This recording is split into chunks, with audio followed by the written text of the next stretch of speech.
Assalamualaikum warahmatullahi wabarakatuh. Kembali lagi dalam pembelajaran IPA bersama Bu Nurul. Sebelum masuk materi, Ibu ingin mengucapkan selamat untuk kalian yang sudah naik ke kelas 8. Materi pertama yang akan dibahas pada semester 1 ini adalah tentang gerak benda. Nah, bagaimana penjelasannya? Kita simak bersama-sama pemaparan pada video kali ini ya. Konsep gerak pada benda terdiri dari 3, yaitu gerak lurus, gaya, dan hukum Newton. Bagaimana suatu benda dikatakan bergerak? Benda dikatakan bergerak apabila mengalami perubahan posisi dari suatu titik acuan. Benda bergerak juga melibatkan waktu, jarak, dan juga kecepatan. Konsep pertama yang akan Ibu bahas yaitu tentang gerak lurus. Di gerak lurus ada istilah jarak dan perpindahan. Pengertian dari jarak adalah panjang lintasan yang ditempuh, sedangkan perpindahan adalah jumlah lintasan yang ditempuh dengan memperhitungkan posisi awal dan posisi akhir benda. Di sini Ibu memiliki sebuah contoh. Ada sebuah mobil di posisi A bergerak menuju posisi B sepanjang 100 km jaraknya. Setelah dari posisi B, mobil tersebut mundur sejauh 40 km ke posisi C. Nah, berapa sih jaraknya? Mari kita hitung ya. Jarak itu kan panjang lintasan, jadi cara menghitungnya yaitu panjang AB ditambah panjang BC. 100 km ditambah 40 km sama dengan 140 km. Sedangkan perpindahannya, posisi awal ada di A dan posisi akhirnya ada di C.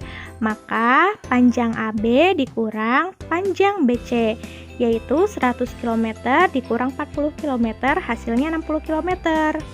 Ternyata mudah kan menghitung jarak dan perpindahan? Sekarang bagaimana sih cara menghitung kelajuan? Untuk menghitung kelajuan di sini ada sebuah contoh, ada seorang atlet sedang lari ketika waktu 6 sekon, dia sudah menempuh jarak 30 meter. Nah, untuk menghitung kelajuan kita menggunakan rumus V sama dengan S dibagi T.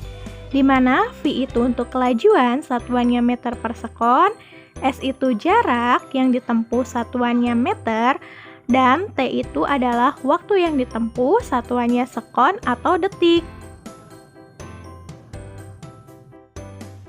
Mari kita bahas kelajuan yang dialami atlet tersebut ya, dengan menggunakan rumus kelajuan, yaitu V sama dengan S dibagi T.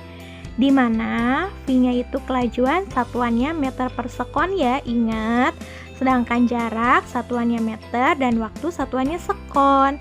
Di sini diketahui kan jarak yang ditempuhnya itu 30 meter dengan waktu 6 sekon.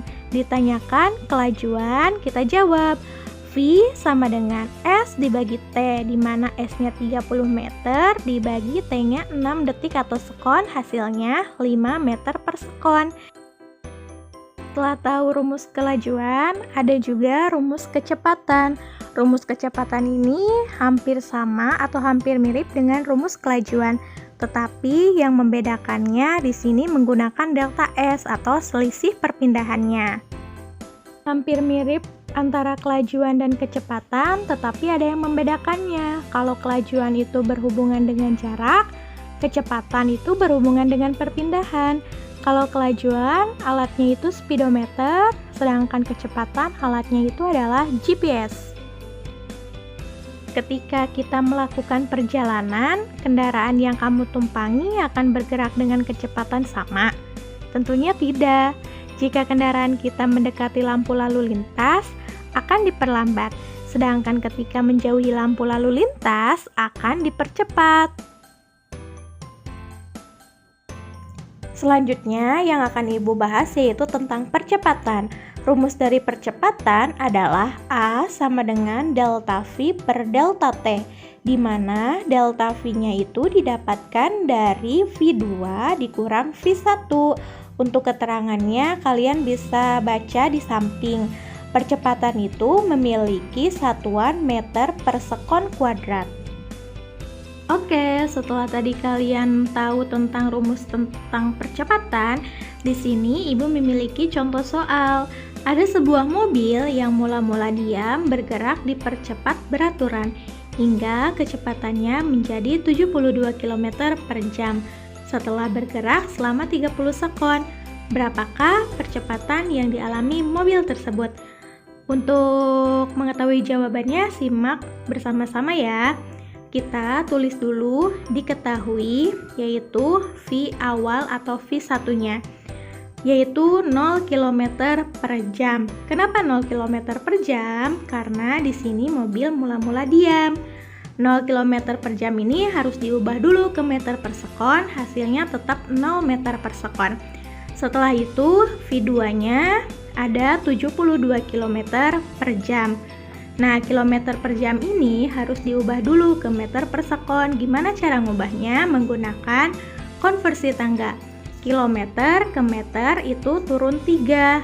Ya, setiap turun itu dikali 10. Kalau turun 3 berarti dikali 1000. Jadi 72 km dikali 1000 meter hasilnya 72.000. Dibagi 1 jam itu diubah ke detik atau sekon hasilnya 3.600. Jadi 72.000 dibagi 3.600 hasilnya 20 meter per sekon. Setelah itu yang diketahuinya juga ada delta T. Delta T-nya 30 sekon. Yang ditanyakannya otomatis percepatan atau A. Kita masuk ke dalam rumus. Rumus A itu adalah A sama dengan delta V per delta T. Di sini delta V-nya udah jelas ya, 20 dikurang 0 tetap 20 meter per sekon.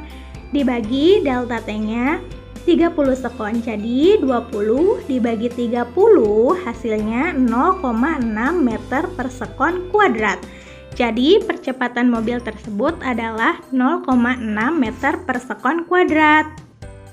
Sekian video tentang konsep gerak lurus. Semoga materi ini bermanfaat untuk kalian dan sampai jumpa di video berikutnya.